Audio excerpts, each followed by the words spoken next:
Finally, Aaron Rodgers is officially a Pittsburgh Steeler, and I think they can be real contenders in 2025. I'll explain on today's edition of Locked On NFL. The new Locked On NFL. The madman Tyler Rowland is your double shot of NFL espresso, with the Locked On local experts on every major story.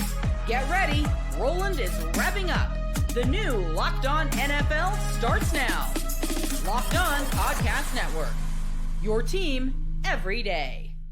Football fans, welcome in to the Locked On NFL podcast, bringing you a double dose of the NFL's biggest stories with help from our local experts that know your favorite teams like no one else. I am your host, the madman, Tyler Rowland, joined today by Locked On NFL expert, the legacy, Louis DiBiase. On today's episode, we're going to take a look at Scary Terry holding out of mandatory minicamp and Nick Chubb potentially headed to the Texans. We're going to talk about the Pittsburgh Steelers adding Aaron Rodgers, why I think it makes them a true contender in 2025, but they need to still do a little bit more work to get there. Before we get into all of it, I do want to thank you for making Locked On NFL your first listen each and every day and being an everydayer here with us at the Locked On Podcast Network, because it is your team every day. So, Louis, with that in mind, we finally get the news. Aaron Rodgers going to the Pittsburgh Steelers. It's something that's been expected around the NFL for quite some time. We've talked about it on the show throughout the last few weeks that this was always our expectation. But now that he's actually there, from a big picture standpoint, I think the Steelers, if things do hit right, can be a true contender. They have enough blue chip pieces on the roster around Aaron Rodgers that if a few things that they need to go right do go right, especially with some of these younger players, I think the Steelers could have a team that could compete in the AFC down the stretch. Baltimore has shown that they can choke in big moments. And would we be shocked if the Steelers win a home game in the playoffs against the Ravens with Rodgers at quarterback? Like, I'm sorry, I wouldn't be shocked in that rivalry. Kansas City may have that Super Bowl hangover that the loser of the Super Bowl typically has, and maybe they don't have their best season. The Bengals, and you can't really trust them. The Bills, good team. I don't know. I just think there's an avenue here that we could see the Pittsburgh Steelers emerge if everything hits correctly. And I'm glad that Rodgers got in now before the break until training camp. I think that there was a timer on it. I said it last week on the show that there was a timer on it. He needed to come in soon. And now that he's hit that timer, I'm going to stick with it. And I think the Steelers can make noise. Yeah, I think what you're saying makes sense, and I do think there's parts of that are factual, but they do have a floor of success that every single year they get to. They win 9 games, and they do make the playoffs, so in that sense, I do think they can be a contender in that way this year because their roster isn't much different. Their quarterback level of play I don't think is going to be much different than years past, but they need a lot of things to go right like they have in years past because I don't think they're as good as those football teams, and it normally doesn't go right, and they end up getting bounced in the first round because they haven't been able to elevate themselves to that next level. They need other things to go right across the conference, and I just don't think that what they're doing this offseason with Aaron Rodgers is much different than what they did last year with Russell Wilson, what they did with Mason Rudolph and Kenny Pickett. It just feels kind of redundant, as I've said on the show before, and I think they'll compete for a wild card spot. I think they can be one of the 7 best teams in the AFC. They still have a good defense, and like you said, blue chip players around Rodgers, but I don't think Aaron Rodgers is the guy that we saw in Green Bay that can elevate this team enough to be in that conversation with the Bills and the Ravens. So I guess it depends on what you mean by contender. I think they'll be a playoff contender this year. I don't think they can seriously compete for a Super Bowl, though. See, winning the Super Bowl is a different story. I think there's a lot of really good teams in the NFC right now. But do I think that it would be absolutely insane to see the Steelers emerge and maybe get to a conference championship game? Like, I don't think it's that crazy if everything breaks right. And one thing that you said that I guess I disagree with, and is the crux of why I feel a little bit differently, is that the quarterback play isn't going to be much better than years before. I think 2 years ago, we're thinking Kenny Pickett, Mason Rudolph. Last year, we're looking at Justin Fields. We're looking at Russell Wilson. I personally do think you look at the back half of the season last year, Aaron Rodgers is capable of better quarterback play than what the Steelers have got before. And listen, I'm not alone here. My guy, Matt Williamson from the Peacock and Williamson podcast, he explained why he think we'll see a better version of Aaron Rodgers. And why would it work out better this year, a year older for Aaron Rodgers than it did last year in New York? Because the organizations couldn't be any more different. And one of them has 6 trophies you walk past every day, and one of them has weird ownership, coaches, lack of stability. Cam Hayward's not in the locker room. The Walter Payton Man of the Year. There's not a Tomlin. There's not a Rooney. I mean, I think that's really the difference. And one team always wins 8 to 10 games and the other one doesn't. And plus Pittsburgh's a much different city than the Big Apple, and the focus too, Yeah, the focus. Another year removed physically, even though he's a year older, does that get counteracted by just another year removed from the Achilles too? Yeah, and I quoted some stats. You know how they do like the mile per hour stuff, and it's not like he's blazing fast at this point, but almost all of his fastest movements last year were in the second half of the season. And to me, for an older guy, that just means he's getting further and further away from the injury. You know what I mean? Right. So his best football is at the end of the year. So It wasn't a wear and tear thing. I think it was getting away from the injury and adding Adams at the trade deadline. Now, I agree there. I think Rodgers is still capable of better play. Aaron Rodgers, I know Russell Wilson has been a Hall of Fame quarterback. I get that. But Aaron Rodgers has been better than Russell Wilson at football basically at every point in their lives. I know that Russell Wilson made a Super Bowl run, but were you outside when the Seahawks won that Super Bowl? People remember who Russell Wilson was in that Super Bowl. I'm not trying to discredit who he became, but Russell Wilson's best years as a quarterback were not the years that they were winning. So you can't give him that credit. They've won the same amount of Super Bowls. Aaron Rodgers has always been a better quarterback than Russell Wilson. And I think now that we're further removed, we always give people the year and a half Achilles recovery and an ACL recovery time like they're going to be better. I don't think Rodgers needs to be MVP level, but are the Steelers closer to the Packers or are they closer to the Jets? They're closer to the Packers. So I think that Rodgers is better than Russell Wilson and Mason Rudolph and Justin Fields and Kenny Pickett. I personally do. I don't agree with what Matt said, though, about the Steelers, because the organization is better. I feel like they're living off this reputation that they built a decade plus ago. They haven't been that organization in years. And even what we were just talking about with Russell Wilson and Aaron Rodgers, Rodgers has always been a better quarterback. But right now, this 41-year-old version of Aaron Rodgers, he might be a little bit better than Russell Wilson, but is it enough to propel them into a different stratosphere than who they were last year? I don't think so. Last year's Rodgers was a solid player. 28 touchdowns, 11 picks. 2022, his last year at the Packers, a solid player. I don't think he's a guy anymore, though, that can elevate to the level of a championship offense. And that's what Pittsburgh always says. All they care about Super Bowls. Matt said it. Look at all the Lombardis. I don't think Rodgers is capable of being that guy anymore. I personally believe that the Jets situation he had last year, and we'll talk about it, I think it's better than what the Steelers are giving him right now. He had Garrett Wilson and Breece Hall and Devontae Adams, and they still didn't make the playoffs. The Jets had a solid defense personnel-wise too, so I kind of reject the idea that he's going to this world-class organization that's suddenly going to turn him back into the 2021 MVP. I don't see that player anymore. I think he's fine, but I think that's what they've had at quarterback the last few years. I think that's a fair pushback. Now, what I'll say is I don't think that he needs to get back to the MVP level to be good enough to take that good roster in Pittsburgh and push it to the next level. But I'll push back on my own opinion and say Arthur Smith is a guy who really likes play action, and Russell Wilson liked the play action bootlegs and was comfortable doing that throughout his career. Justin Fields getting him on the move and play action to create openings would help him. Aaron Rodgers, even if he's healthier, he's still in his 40s, and he's probably not going to want to do that play-action bootleg stuff, so that'll be an adjustment for Arthur Smith and what he wants to do. But you talked about the weapons in New York compared to the weapons in Pittsburgh. For me, that's the next level, what the Steelers need to do next, and I think they do need to go out and make some additions, and we'll talk about what they need to be.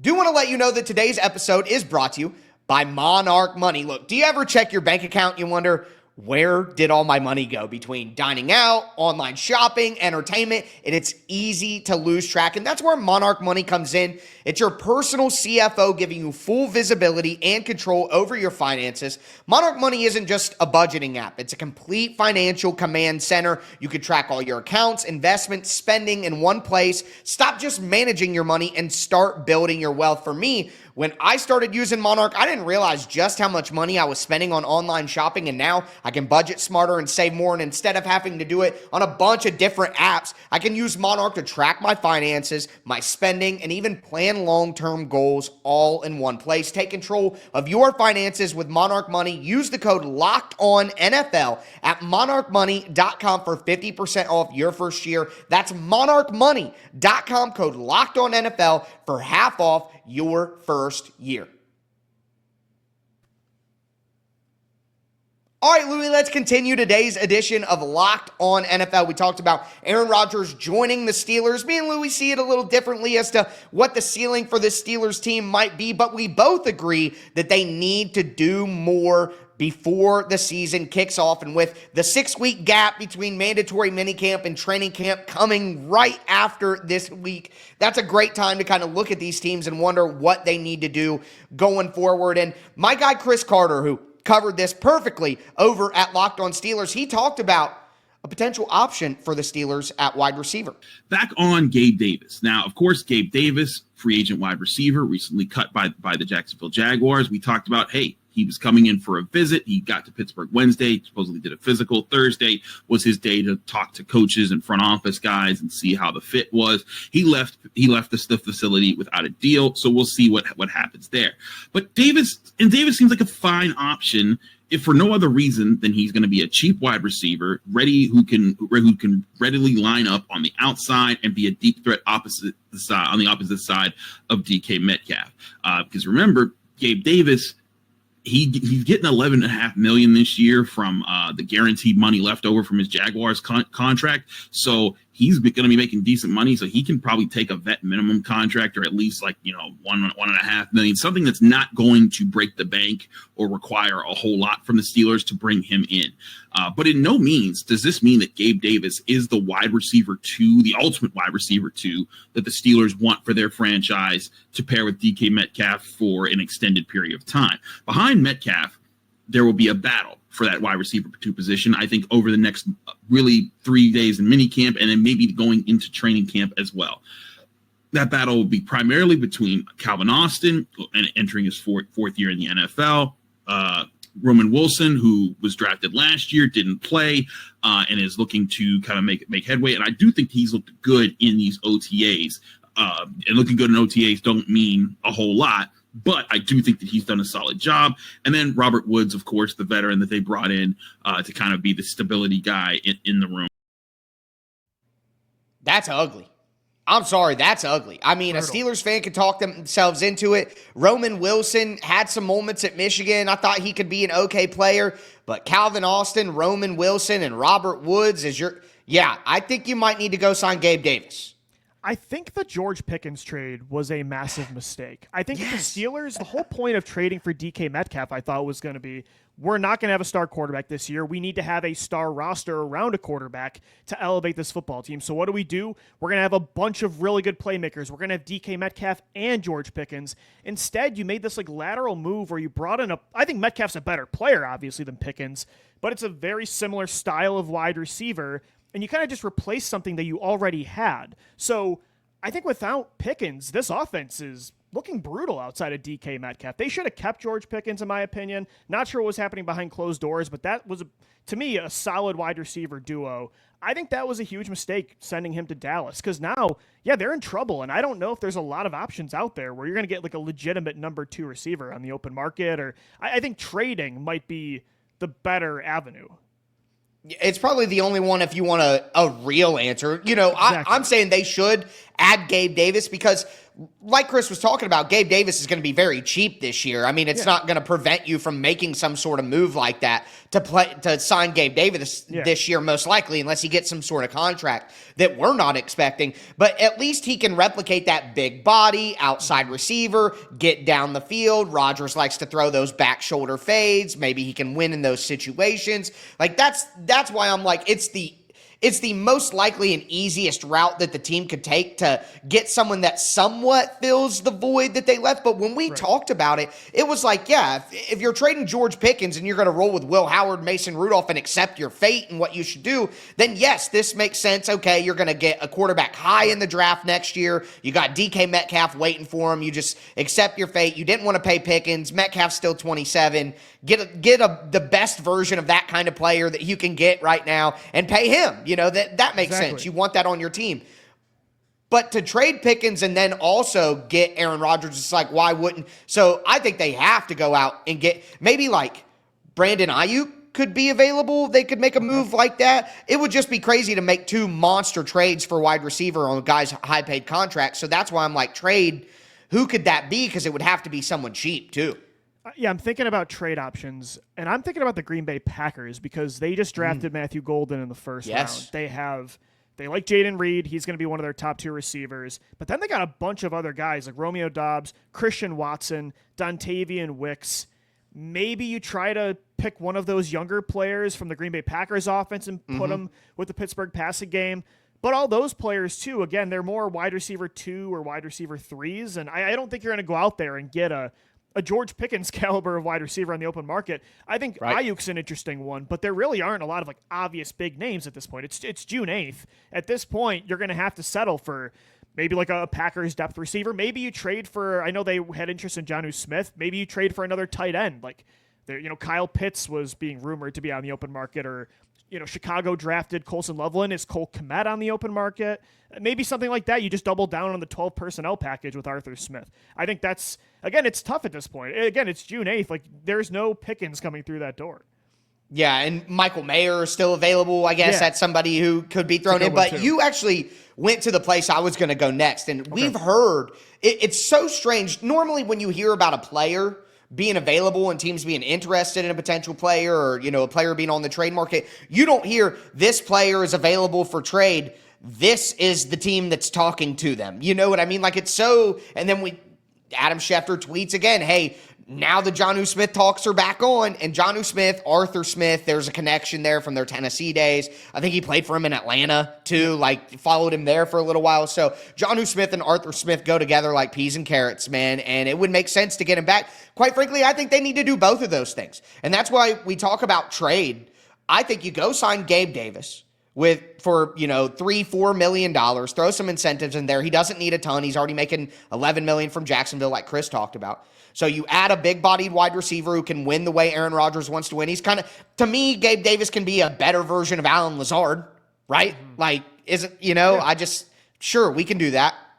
And then you also make a trade. And quite honestly, I know Jonnu Smith sounds good, but what if the Steelers' strong rumored interest in Jonnu Smith is just to drive down the price for Kyle Pitts? Because Kyle Pitts, if you want to look at Kyle Pitts, he's done his best work as a big slot. He's basically a big wide receiver. Maybe he is your George Pickens replacement. You know what I mean? Like, and then you still have Pat Freiermuth to be your classic Y tight end, and then you can use Pitts to be that movable piece and let Arthur Smith get creative while still using 2 tight end sets that can protect Aaron Rodgers better. Boom, I solved it. Steelers championship. Man, I don't know, Tyler. The more we talk about this Steelers situation, I know we talked about in segment 1, maybe they take that next step with Rodgers.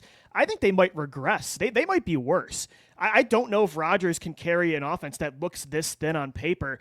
And then while you were describing options to add, pass catchers, I'm thinking, well, maybe they just double down on running the football more this year. They're a run-heavy football team, but I don't really love their backfield either. I don't think this is a very talented offense. And again, the old Aaron Rodgers could probably do more with this than a lot of quarterbacks, but 41-year-old Aaron Rodgers, even a year and a half removed from that Achilles tear, I just don't know if it's enough. I think it's enough to compete for like the 7 seed, but I don't know why Pittsburgh just continues to try this path every single year.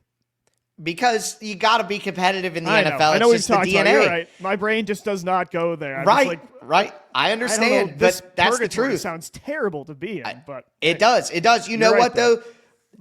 If your team is like consistently bad, which is something I know that you maybe don't necessarily, but like with the Titans have actually won a ton of games over the last 20 years, but they're a team that has, peaks and then fall drop-offs for 5-6 years. They drop off and then it's a big peak, but then you drop right away. There's no consistent success. So I guess, seems like the right move, but Steelers fans may say, hey, let's just keep being decent in 1 year when it pops, and then we don't have to lose all the time. But I understand what you mean. To me, I think this Steelers team will ultimately come back to the two young tackles. You look at Broderick Jones at left tackle, has been moved around the offensive line throughout early in his career. And then Troy Fautanu, the rookie from last year out of Washington, who's now going to kick over to right tackle. If those guys turn into really, really good players, then this offense is going to look good, because the Jets' offensive line actually looked pretty decent at the end of the year last year, and that helped Rodgers be better as well. So I'm looking at that offensive line, but I think either way, again, where we both agree on the Steelers is where they're currently at right now is not quite good enough. And we're talking trades that the Steelers could make. But what about some trades other teams could make? Because there are still a couple of veterans out there who not interested in coming in. And Terry McLaurin happens to be one of them.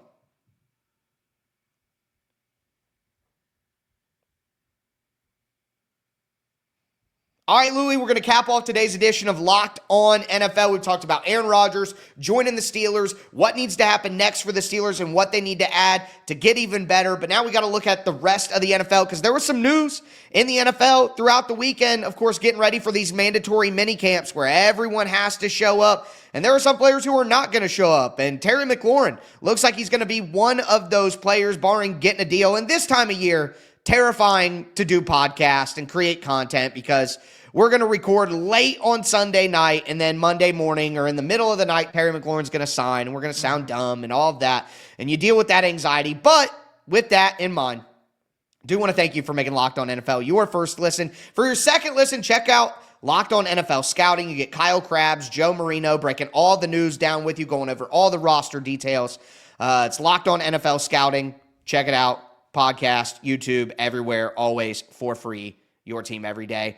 My guy, David Harrison from Locked On Commanders, he talked about this Terry McLaurin situation with him not planning on being at mandatory minicamp. The fact that Terry McLaurin is entering the final year of his contract, clearly the Commanders want to get something done. Clearly, Terry McLaurin wants to get something done. Terry McLaurin entering his seventh season in the National Football League, was the third-round pick in 2019 out of Ohio State. He's got 5 straight 1,000-yard seasons to his name currently. That streak is current and active. A career-high 13 touchdowns in 2024. Also had a career-high in receptions, despite having the fewest targets since his rookie season. So the pass game to Terry McLaurin, between Jayden and Terry, very, very efficient. His catch percentage, success percentage, all were career highs, and he was a second-time All-Pro second team All-Pro for the first time in his career. So a lot of good things for Terry McLaurin to build off of coming into a negotiating year, right? Not a contract year in 2024, but a negotiating year. And clearly, this is a tactic, right? Like, let's call it what it is. This is a tactic. Who has the most to gain from this situation? Who has the most to gain from the story being out there that Terry McLaurin didn't participate in the final day of voluntary workouts? Terry McLaurin does, and Terry McLaurin's agent does, right?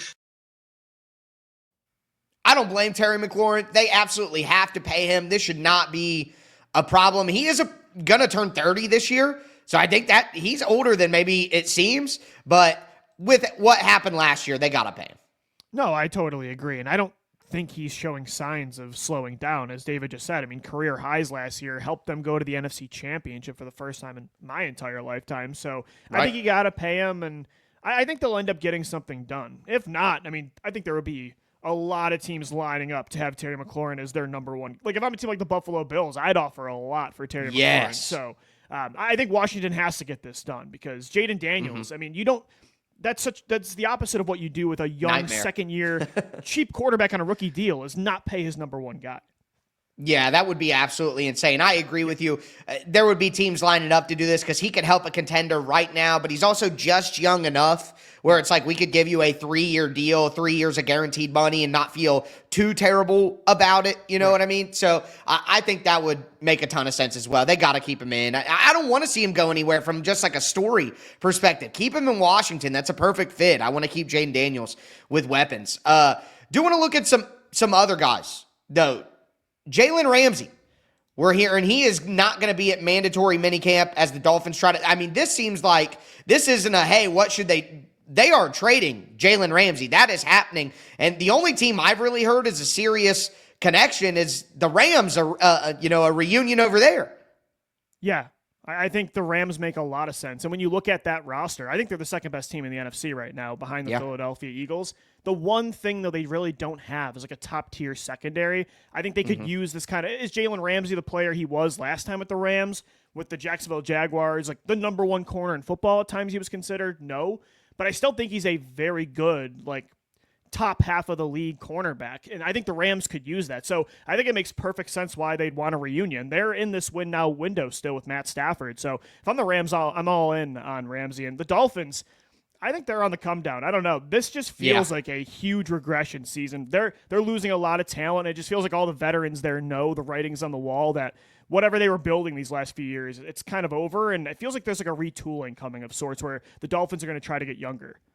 They're just going to have to wait for Tua's money to go off their books so they can restart. Yeah, for sure. They really have no other choice than that, in my opinion. But I've never been a Tua believer, so maybe it's, self-fulfilling prophecy for me, confirming my own biases. But I would say the only other team that I've even heard whispered about, and I say that like it's like sourced or something like that, but I heard Luke Braun, the brain, who I will talk to later this week. He mentioned the Vikings. They lose Cam Bynum at safety. Yeah. Brian Flores is a creative guy on defense. You can use Ramsey as a corner. You have Byron Murphy, who's a really good cornerback in there too, so that'll help you. You can use Ramsey in creative ways, maybe use him as some safety, which could help him age gracefully. You can use him at that star position, that slot inside on early downs and blitz under Brian Flores and get creative with him. Like, he could play just regular corner, whatever you want to do with that. That's fine too. You have that optionality. I think with a guy like Brian Flores and the creativity on defense, and then the need also to get some talent, and you have J.J. McCarthy on a rookie contract, you're trying to maximize the roster. I know they just came off a draft where they didn't have a lot of draft picks, so maybe that'll be unappetizing to them, but I think Minnesota could make some sense as well. The Dallas Cowboys could make sense too. I think they could use some secondary help. Yeah, I mean, the Cowboys don't normally make that kind of splash move at this point of the season, but I think outside of Trayvon Diggs, like they brought in Shavon Ravel in the draft this year. I like him as a prospect, but they could really use cornerback help. So maybe Dallas, but yeah, you're right. Outside of the Rams, it has been quiet on the Ramsey front. The teams aren't, I don't think, lining up to give Miami first, second round picks like they were when he was in Jacksonville. No, and then the money, too. The money is going to be difficult to figure out. Yeah. $21 million, I believe, is something that a team's going to have to take on unless Miami eats some of the money. And, like, if you're Miami, why am I eating money to help you go? So unless the draft compensation is right, And then you talk about our teams at this point right now, are teams really wanting to give up their early draft picks, not knowing where they're going to be? Like, are they even offering a third? If I'm Miami, I got to get at least a 3 if I'm taking on some sort of financial hit. Like, if I'm taking part of this contract on. Yeah, and I might even want something better. I might even want a second-round pick if I have to take sufficient financial Bryce responsibility. Huff went for a conditional 4 last week, and the Eagles took on some of that money. So I think that, you're right. It might have to be a second-round pick. Yeah, I think so. And worth mentioning here at the end, and quite frankly, the amount of time that we're going to spend on this, I think is apropos of what it deserves. And it's sad to say that, but Nick Chubb, it looks like he's going to be signing with the Texans. He's visiting them on Monday. You don't want to say that he is going to be signing because, there's physical stuff and coming off a bad injury. I think it would be unwise to assume the physical will be a success. You never know. But if the physical is good, looks like he's going to sign with the Texans. I guess good, he's a name value, but Louis, where I'm at is I just have a hard time seeing him being Nick Chubb signing with the Texans. Like, I can't act like that. Joe Mixon's still their best running back by far, and Chubb might not even be their second best running back. With all the injuries, it's just a name at this point, honestly, which is sad. But Houston's a weird team. I don't know how to feel about them this year. They've won a playoff game in back-to-back years. I love their defense. All 3 levels are great. The most underrated secondary in football. I love C.J. Stroud, but their offensive weapons just are not getting it done for me. Their offensive line is suspect. They traded away Tunsil. So that's a weird team that I'm still trying to figure out. Yeah, they're showing some smartest guy in the room signs, like we're going to trade away Laramie Tunsil and we're going to sign Cam Robinson and draft Ariante We're going to Ursary. draft both Iowa State receivers. Right. What are they doing? I don't know. Yeah, and everybody acted like they had such a deep wide receiver core last year, and then they, go out and draft 2 guys early. And I get it. I liked Higgins more. I know a lot of people liked Noel a lot more because he's more of an explosive guy, but Higgins reminds me of Michael Pittman Jr. He's just tall and smooth, not overly physical for his size, but very smooth. Either way, like, I don't hate what they've done, but I agree with you. They're just one of those teams who seems like they're winning by default, not because they're deserve in a bad it. Division, like they're just going to be the 4 seed forever, and beat up on that 5 seed each year. But then they run into like a Chiefs team in the second round. It just feels like they're destined to lose in the divisional round every year right now, and I don't. Their roster doesn't look better than last year. So, right, I'm with you. They're cannon fodder. I guess this is. I will continue. It is one of my big narratives when people say the media drives the narrative. This is a narrative that I drive. I've done it in locked on group scenarios before. I can't help it. When you have a defensive coach, even if he's good, solving the puzzle of offensive coordinator over and over and over again. If you do it, you lose it, and you got to do it again. And not just solving the puzzle, but how quickly you could solve that mystery again. That's why Nick Sirianni doesn't get enough credit for being the top CEO-style coach in the NFL, because even he made mistake. It killed Mike Vrabel. It's coming for Dan Campbell. He's got to fight this battle. We've seen it over and over. And when Cliff Kingsbury leaves Washington, what will Jayden Daniels look like? There are so many questions about the defensive coordinator, head coach, and whether he can solve the offensive coordinator mystery often enough. And right now, I feel like that's what the Texans are marred in. They thought they had it with Slowick, and we thought they'd lose him because he would be a head coach. Yeah. And then he crashed out, and now they're trying Nick Caley, and we'll see there. So Nick Chubb doesn't really change anything, but the Houston Texans are a very interesting team. Yeah, that's why teams want to play callers or head coach long term, because it's especially when you have a young quarterback like CJ Stroud in year 3. That's one of the most important relationships in all of sports is a quarterback and his play caller. And Jalen Hurts and the Eagles are a rarity that they can have that much success with a different play caller every year. It normally doesn't go that way, and so that's another reason to feel skeptical about Houston. But yeah, I just feel like they're kind of middling as a 4 seed right now, and we'll see what the future holds. But Nick Chubb, I don't think is moving the meter. I'm gonna do it. Are you gonna take someone else this year in the South? No, I'm gonna say this. If the Texans go 8-9, miss the playoffs, Jacksonville gets the playoff spot in the AFC South. I think Jacksonville bounces back with Liam Cohen. I think they have a good year. Jacksonville takes the division at 10-7. Houston loses 8-9. Don't make the playoffs. CJ Stroud looks bad. Again, bad. A little worse than last year. The rookies aren't quite ready. Tank Dell, the injury isn't there. And it's just Nico. The offensive line looks worse. CJ Stroud's getting pummeled. The offense looks bad. The defense is good, but the offense looks bad. D'Amico Ryan's on the hot seat? I could see it. I've seen the same story if they play him out in football. CJ Stroud is the most important part of that organization. If they feel like the head coach is failing him, the track record, the wins, it won't matter. So I could totally see that for sure.